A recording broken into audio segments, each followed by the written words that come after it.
Hello दोस्तों, स्वागत है आप सभी का फिर से एक नए वीडियो में। तो इस वीडियो में हम जीके के 50 बहुत ही महत्वपूर्ण प्रश्नों को देखेंगे जो कि एग्जाम में बहुत ज़्यादा बार रिपीट हुए हैं।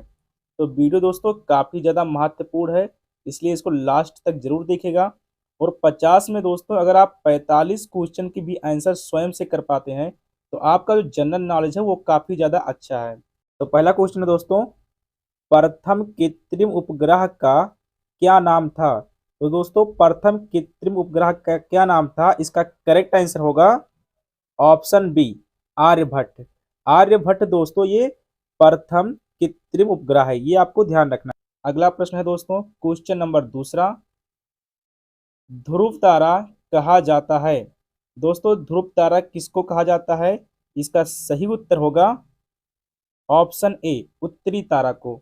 उत्तरी तारा को दोस्तों ध्रुव तारा कहते हैं, ये भी आपको ध्यान रखना है। नेक्स्ट क्वेश्चन दोस्तों, क्वेश्चन नंबर 3 है, मकर रेखा है। दोस्तों मकर रेखा किसको कहते हैं? तो इसका सही आंसर होगा ऑप्शन सी, 23 सही 1/2 साउथ। इसको हम क्या बोलते हैं दोस्तों? मकर रेखा बोलते हैं। अगला क्वेश्चन दोस्तों, क्वेश्चन नंबर 4 है, टाइटन किस ग्रह का प्राकृतिक उपग्रह है? तो दोस्तों टाइटन किस ग्रह का प्राकृतिक उपग्रह है? इसका आंसर होगा ऑप्शन सी, शनि। शनि का दोस्तों उपग्रह कौन सा है? टाइटन, ये आपको ध्यान रखना है। अगला प्रश्न है दोस्तों, क्वेश्चन नंबर 5, सूर्य के सबसे निकटतम ग्रह कौन है? दोस्तों निम्नलिखित में सूर्य से सबसे निकटतम कौन सा ग्रह है? तो इसका सही उत्तर होगा ऑप्शन डी, बुध। बुध ग्रह दोस्तों सूर्य से सबसे पास में है। नेक्स्ट क्वेश्चन दोस्तों, क्वेश्चन नंबर 6 है, दक्षिणी गोलार्ध का सबसे लंबा दिन किस दिन होता है? तो दोस्तों दक्षिणी गोलार्ध का सबसे लंबा दिन किस दिन होता है? इसका सही उत्तर होगा ऑप्शन डी, 22 दिसंबर। 22 दिसंबर को दोस्तों सबसे लंबा दिन होता है। अगला प्रश्न है क्वेश्चन नंबर 7, वह काल्पनिक रेखा जो पृथ्वी तल पर 180 डिग्री देशांतर के आसपास खींची गई हो उसे कहते हैं? तो दोस्तों 180 डिग्री देशांतर के पास खींची गई रेखा को क्या कहते हैं? इसका उत्तर होगा ऑप्शन ए, अंतरराष्ट्रीय तिथि रेखा। नेक्स्ट क्वेश्चन दोस्तों, क्वेश्चन नंबर 8 है, टूटा तारा कहलाता है? दोस्तों टूटा तारा या उल्का क्या कहलाता है? इसका सही उत्तर होगा ऑप्शन डी, उल्काभ। जो पृथ्वी के वायुमंडल में प्रवेश करते ही आग पकड़ लेता है उसे हम क्या बोलते हैं? टूटा तारा बोलते हैं। नेक्स्ट क्वेश्चन दोस्तों, क्वेश्चन नंबर 9, एक नक्षत्र का रंग किस पर निर्भर करता है? तो दोस्तों एक नक्षत्र का जो रंग होता है वो किस पर निर्भर करता है? ऑप्शन बी, पृष्ठीय ताप पर। नक्षत्र का रंग दोस्तों पृष्ठीय ताप पर निर्भर करता है। अगला प्रश्न दोस्तों, क्वेश्चन नंबर 10 है, पृथ्वी की जुड़वा बहन किस ग्रह को कहते हैं? इंपॉर्टेंट क्वेश्चन है दोस्तों, पृथ्वी की जुड़वा बहन किस ग्रह को कहते हैं? तो इसका सही उत्तर होगा ऑप्शन सी, शुक्र को। शुक्र को दोस्तों पृथ्वी की जुड़वा बहन कहते हैं। अगला प्रश्न क्वेश्चन नंबर 11 है, दिन और रात होने का प्रमुख कारण है? दोस्तों दिन और रात होने का प्रमुख कारण क्या है? इसका सही उत्तर होगा ऑप्शन सी, पृथ्वी का अपने धुरी पर घूमना। दोस्तों पृथ्वी का अपने धुरी पर घूमना, इससे क्या होता है? दिन और रात। नेक्स्ट क्वेश्चन दोस्तों, क्वेश्चन नंबर 12 है, चंद्र ग्रहण होता है जब? दोस्तों चंद्र ग्रहण कब होता है? इसका करेक्ट आंसर होगा ऑप्शन बी, यानी कि जब चंद्रमा पृथ्वी और सूर्य के बीच में होती है तब क्या होता है? चंद्र ग्रहण। ये आपको ध्यान रखना है। तो चंद्रमा दोस्तों पृथ्वी और सूर्य के बीच में होती है तो क्या होता है? चंद्र ग्रहण। नेक्स्ट क्वेश्चन दोस्तों, क्वेश्चन नंबर 13 है, ध्रुव तारा सभी मौसमों में स्थिर क्यों दिखाई देता है? दोस्तों ध्रुव तारा से हम सभी परिचित हैं और ये सभी मौसम में स्थिर क्यों दिखाई देता है, इसका कारण क्या है? दोस्तों इसका कारण है ऑप्शन सी, यानी कि ध्रुव तारा पृथ्वी के उत्तरी ध्रुव के अक्ष पर ऊपर होते हैं, इसीलिए ये हर मौसम में दिखाई पड़ता है। नेक्स्ट क्वेश्चन दोस्तों, क्वेश्चन नंबर 14 है। एक वलय प्रणाली में घिरा हुआ वह अंतरिक्ष में हजारों किलोमीटर तक फैला हुआ ग्रह है। दोस्तों वह कौन सा ग्रह है जो एक वलय प्रणाली में घिरा हुआ है और हजारों किलोमीटर तक फैला है? तो इसका करेक्ट आंसर होगा ऑप्शन बी, शनि। शनि दोस्तों इसका करेक्ट आंसर हो जाएगा। अगला क्वेश्चन दोस्तों, क्वेश्चन नंबर 15 है। तारे का रंग निम्नलिखित में से किसका सूचक है? दोस्तों तारे का जो रंग होता है वो किसका सूचक होता है? तो इसका सही जवाब होगा ऑप्शन सी, ताप का, टेम्परेचर का सूचक होता है। अगला प्रश्न दोस्तों, क्वेश्चन नंबर 16 है। सूर्य के चमकीले भाग को क्या कहते हैं? तो दोस्तों सूर्य के जो चमकीले भाग होते हैं उन्हें क्या बोला जाता है? इसका सही उत्तर होगा ऑप्शन ए, फोटोस्फीयर। सूर्य के चमकीले भाग को दोस्तों फोटोस्फीयर बोलते हैं। नेक्स्ट क्वेश्चन, क्वेश्चन नंबर 17 है। बुध सूर्य से किस नंबर का ग्रह है? दोस्तों बुध जो है वो शुक्र से किस नंबर का ग्रह है? तो इसका सही उत्तर होगा ऑप्शन ए, पहला। बुध दोस्तों सूर्य से पहले नंबर का ग्रह है और कुल ग्रह दोस्तों कितने हैं? 8, ये भी आपको ध्यान रखना है। अगला प्रश्न दोस्तों, क्वेश्चन नंबर 18 है। सबसे गर्म ग्रह का नाम बताइए। दोस्तों कौन सा ग्रह सबसे गर्म श्रेणी में रखा जाता है? तो इसका उत्तर होगा ऑप्शन बी, शुक्र। शुक्र ग्रह दोस्तों सबसे गर्म ग्रह है। अगला क्वेश्चन, क्वेश्चन नंबर 19। आकार के अनुसार शुक्र का हमारे सौरमंडल में कौन सा क्रमांक है? दोस्तों आकार के अनुसार शुक्र का हमारे सौरमंडल में कौन सा स्थान है? तो इसका सही जवाब होगा ऑप्शन बी, छठवां। छठवां स्थान है। अगला प्रश्न है दोस्तों, क्वेश्चन नंबर 20। सूर्य शुक्र सूर्य से किस नंबर का ग्रह है? दोस्तों शुक्र जो है, शुक्र ग्रह वो सूर्य से किस नंबर का ग्रह है? तो इसका सही उत्तर होगा ऑप्शन ए, दूसरे। दूसरे नंबर का ग्रह है। पहले नंबर पे कौन है दोस्तों? बुध। ये भी आपको ध्यान रखना है कि सूर्य से पहले नंबर पे बुध है और दूसरे पे कौन है? शुक्र है। नेक्स्ट क्वेश्चन दोस्तों, क्वेश्चन नंबर 21 है। इनमें से किस ग्रह का कोई उपग्रह नहीं है? दोस्तों निम्नलिखित में से किस ग्रह का कोई उपग्रह नहीं है? क्या वो यूरेनस है, शुक्र है, बृहस्पति है या नेपच्यून है? तो दोस्तों इसका सही जवाब हो जाएगा ऑप्शन बी, शुक्र। शुक्र ग्रह का दोस्तों कोई भी उपग्रह नहीं है, इसलिए ऑप्शन बी इसका बिल्कुल सही जवाब हो जाएगा। अगला प्रश्न दोस्तों, क्वेश्चन नंबर 22 है। किस ग्रह पर जीवन है? दोस्तों सौरमंडल के किस ग्रह पर जीवन है? तो इसका सही जवाब होगा ऑप्शन सी, पृथ्वी। पृथ्वी पर क्या है दोस्तों? जीवन है। और पृथ्वी को हम क्या कहते हैं? नीला ग्रह भी कहते हैं, ये भी आपको ध्यान रखना है।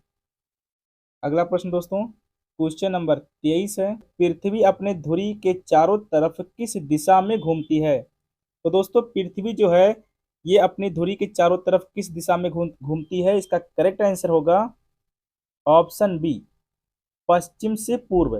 पश्चिम से पूर्व की तरफ। अगला प्रश्न दोस्तों, क्वेश्चन नंबर 24 है।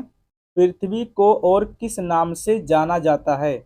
तो दोस्तों पृथ्वी को और किस नाम से जाना जाता है? अगर आपको इसका आंसर पता है तो कमेंट में जरूर लिखें। और इसका उत्तर होगा दोस्तों ऑप्शन सी, नीला ग्रह। पृथ्वी को दोस्तों नीला ग्रह भी कहते हैं। अगला प्रश्न दोस्तों, क्वेश्चन नंबर 25 है। सूर्य ग्रहण कब होता है? काफी इंपॉर्टेंट क्वेश्चन है दोस्तों, सूर्य ग्रहण कब होता है? तो इसका सही उत्तर होगा ऑप्शन सी, यानी कि जब चंद्रमा सूर्य और पृथ्वी के बीच में होता है तो क्या होता है? सूर्य ग्रहण। ये आपको ध्यान रखना है। नेक्स्ट क्वेश्चन दोस्तों, क्वेश्चन नंबर 26 है। सूर्य और पृथ्वी के बीच दूरी लगभग कितनी है? दोस्तों सूर्य और पृथ्वी के मध्य की दूरी लगभग कितनी है? तो इसका उत्तर होगा ऑप्शन डी, यानी कि 14 करोड़ 96 लाख किलोमीटर सूर्य और पृथ्वी के बीच की दूरी है। अगला क्वेश्चन दोस्तों, क्वेश्चन नंबर 27 है। सारे क्वेश्चन दोस्तों बहुत ही इंपॉर्टेंट है, इसलिए एक क्वेश्चन ध्यान से जरूर देखना, क्योंकि एग्जाम में ये हमेशा रिपीट होते हैं। अगला प्रश्न दोस्तों, आकार के संदर्भ में मंगल का हमारे सौरमंडल में कौन सा स्थान है? तो दोस्तों आकार की दृष्टि से मंगल हमारे सौरमंडल में कौन सा स्थान है? इसका उत्तर होगा ऑप्शन ए, सातवां। मंगल ग्रह दोस्तों हमारे सौरमंडल का सातवां ग्रह है। क्वेश्चन नंबर 29 है। किस तारीख को संपूर्ण पृथ्वी पर दिन रात बराबर होते हैं? तो दोस्तों पूरी पृथ्वी पर किस तारीख को दिन और रात बराबर होते हैं? इसका आंसर होगा ऑप्शन ए, 22 सितंबर और 21 मार्च को पूर्ण पृथ्वी पर दिन और रात दोस्तों बराबर होते हैं। अगला प्रश्न है दोस्तों, क्वेश्चन नंबर 30। इनमें से सबसे ठंडा ग्रह कौन सा है? दोस्तों इनमें से सबसे ठंड ग्रह कौन सा है? तो इसका आंसर होगा ऑप्शन सी, वरुण। वरुण दोस्तों सबसे ठंडा ग्रह है। अगला क्वेश्चन दोस्तों, क्वेश्चन नंबर 31 है। किस ग्रह को एक बोना ग्रह कहकर भी संबोधित किया जाता है? तो दोस्तों बोना ग्रह किसे कहते हैं? इसका आंसर होगा ऑप्शन ए, प्लूटो। प्लूटो को दोस्तों बोना ग्रह कहते हैं। बोना ग्रह का मतलब होता है जो ग्रह के चारों तरफ चक्कर भी लगाए फिर भी वो ग्रह नहीं कहलाता है, उसे बोना ग्रह कहते हैं। नेक्स्ट क्वेश्चन दोस्तों, क्वेश्चन नंबर 32 है। निम्नलिखित में से कौन सी रेखा भारत के लगभग आधे हिस्से में से होकर गुजरती है? दोस्तों कौन सी रेखा भारत के आधे हिस्से में से होकर गुजरती है? तो इसका आंसर होगा ऑप्शन बी, कर्क रेखा। कर्क रेखा दोस्तों भारत के आधे हिस्से से होकर गुजरती है। अगला प्रश्न है क्वेश्चन नंबर 33। अंतरराष्ट्रीय तिथि रेखा किस महासागर के बीच से होकर गुजरता है? तो दोस्तों अंतरराष्ट्रीय तिथि रेखा जो है ये किस महासागर के बीच से होकर गुजरता है? इसका आंसर होगा ऑप्शन डी, प्रशांत महासागर। नेक्स्ट क्वेश्चन दोस्तों, क्वेश्चन नंबर 34 है। भारत में सबसे छोटा दिन कब होता है? दोस्तों हमारे देश में सबसे छोटा दिन कब होता है? तो इसका आंसर होगा ऑप्शन ए, 22 दिसंबर। 22 दिसंबर को दोस्तों सबसे छोटा दिन होता है। अगला प्रश्न है क्वेश्चन नंबर 35। उत्तरी गोलार्ध में सबसे छोटा दिन होता है?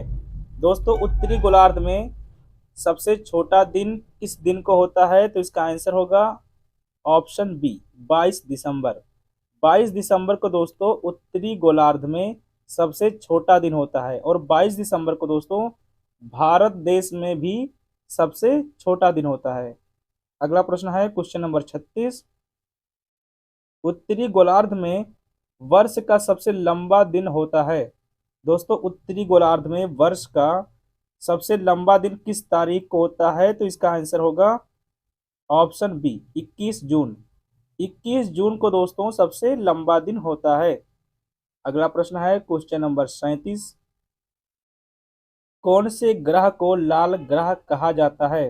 दोस्तों किस ग्रह को हम लाल ग्रह कहते हैं? तो इसका सही जवाब होगा ऑप्शन सी, मंगल ग्रह। मंगल ग्रह को दोस्तों लाल ग्रह कहा जाता है। अगला क्वेश्चन दोस्तों, क्वेश्चन नंबर 38। निम्नलिखित में से कौन सा अग्नीय चट्टान का उदाहरण है? दोस्तों निम्नलिखित में कौन अग्नीय चट्टान का उदाहरण है? तो इसका आंसर होगा ऑप्शन ए, बेसाल्ट। बेसाल्ट दोस्तों अग्नीय चट्टान का उदाहरण है। अगला क्वेश्चन दोस्तों, क्वेश्चन नंबर 39 है। निम्न में से कौन सा कायांतरित सेल का उदाहरण है? दोस्तों निम्नलिखित में कौन कायांतरित सेल का उदाहरण है? तो इसका आंसर होगा ऑप्शन सी, संगमरमर। संगमरमर दोस्तों ये कायांतरित सेल का उदाहरण है। अगला प्रश्न है दोस्तों, क्वेश्चन नंबर 40। स्टेलेक्टाइट एवं स्टेलेग्माइट में निक्षेपण होता है? दोस्तों इसका करेक्ट आंसर होगा ऑप्शन सी, कैल्शियम कार्बोनेट का। कैल्शियम कार्बोनेट का निक्षेपण होता है। नेक्स्ट क्वेश्चन दोस्तों, क्वेश्चन नंबर 41 है। पिघले हुए मैग्मा से निर्मित चट्टान है। दोस्तों पिघले हुए मैग्मा से जो चट्टान बनते हैं उन्हें क्या बोला जाता है? ऑप्शन ए अग्नीय चट्टान। उन्हें हम अग्नीय चट्टान कहते हैं। अगला क्वेश्चन, क्वेश्चन नंबर 42 है दोस्तों। पृथ्वी तल के नीचे पिघले हुए पत्थर को क्या कहते हैं? दोस्तों पृथ्वी तल के नीचे पिघले हुए पत्थर को क्या बोला जाता है? तो इसका आंसर होगा ऑप्शन डी मैग्मा। उसे हम मैग्मा कहते हैं। ज्वालामुखी विस्फोट के समय ये निकलता है। नेक्स्ट क्वेश्चन दोस्तों, क्वेश्चन नंबर 43 है। पृथ्वी की पपड़ी यानी कि भूपर्पटी में मुख्य रूप से पाई जाती है। दोस्तों पृथ्वी की भूपर्पटी में क्या पाया जाता है? तो इसका आंसर होगा ऑप्शन सी सिलिका। सिलिका इसका करेक्ट जवाब होगा। अगला प्रश्न दोस्तों, क्वेश्चन नंबर 44 है। पृथ्वी की सबसे बाहरी परत को क्या कहते हैं? तो दोस्तों पृथ्वी की सबसे बाहरी परत को क्या बोला जाता है? इसका जवाब होगा ऑप्शन बी भूपर्पटी। पृथ्वी के दोस्तों सबसे बाहरी परत को क्या बोलते हैं? भूपर्पटी। नेक्स्ट क्वेश्चन दोस्तों, क्वेश्चन नंबर 45 है। पृथ्वी की पपड़ी में सबसे ज्यादा पाया जाने वाला धातु कौन सा है? दोस्तों पृथ्वी की सबसे ऊपरी परत में सबसे ज्यादा पाया जाने वाला धातु कौन सा है? तो उसका आंसर होगा ऑप्शन सी एल्युमिनियम। एल्युमिनियम इसका करेक्ट आंसर होगा। क्वेश्चन नंबर 46 है दोस्तों। जियोलाइट क्या है? दोस्तों जियोलाइट क्या है? इसका करेक्ट आंसर होगा option B hydrated sodium aluminium silicate को हम क्या बोलते हैं? जियोलाइट बोलते हैं। नेक्स्ट क्वेश्चन दोस्तों, क्वेश्चन नंबर 47 है। निम्नलिखित में से कौन सा अग्नीय सेल नहीं है? तो दोस्तों निम्नलिखित में कौन सा अग्नीय सेल नहीं है? इसका आंसर होगा ऑप्शन ए डोलोमाइट। डोलोमाइट दोस्तों ये अग्नीय सेल नहीं है, ये क्या है? अवसादी सेल है। नेक्स्ट क्वेश्चन दोस्तों, क्वेश्चन नंबर 48 है। मैग्मा के ठंडे होकर जम जाने पर किस प्रकार के सेलों का निर्माण होता है? दोस्तों मैग्मा के ठंडे होकर जम जाने पर कौन सा सेल का निर्माण होता है? तो इसका आंसर होगा ऑप्शन सी अग्नीय सेल का। अग्नीय सेल का निर्माण होता है। नेक्स्ट क्वेश्चन दोस्तों, क्वेश्चन नंबर 49 है। ग्रेनाइट किस प्रकार का सेल है? दोस्तों ग्रेनाइट जो है ये किस प्रकार का सेल है? तो इसका उत्तर होगा ऑप्शन सी अग्नीय। ग्रेनाइट दोस्तों अग्नीय सेल में आता है। नेक्स्ट क्वेश्चन दोस्तों, संगमरमर किस प्रकार का सेल है? दोस्तों संगमरमर किस प्रकार का सेल है? इसका करेक्ट आंसर होगा ऑप्शन ए कायांतरित सेल। संगमरमर दोस्तों कायांतरित सेल है। तो ये था दोस्तों ज्योग्राफी के 50 बहुत ही महत्वपूर्ण प्रश्न, जिसमें से कितने प्रश्नों का आंसर आपने खुद दिया है कमेंट में जरूर लिखें। और दोस्तों अपना स्कोर हमको जरूर बताएं। और अगर आप चैनल पर नए हैं दोस्तों तो चैनल को सब्सक्राइब जरूर करें। Thank you.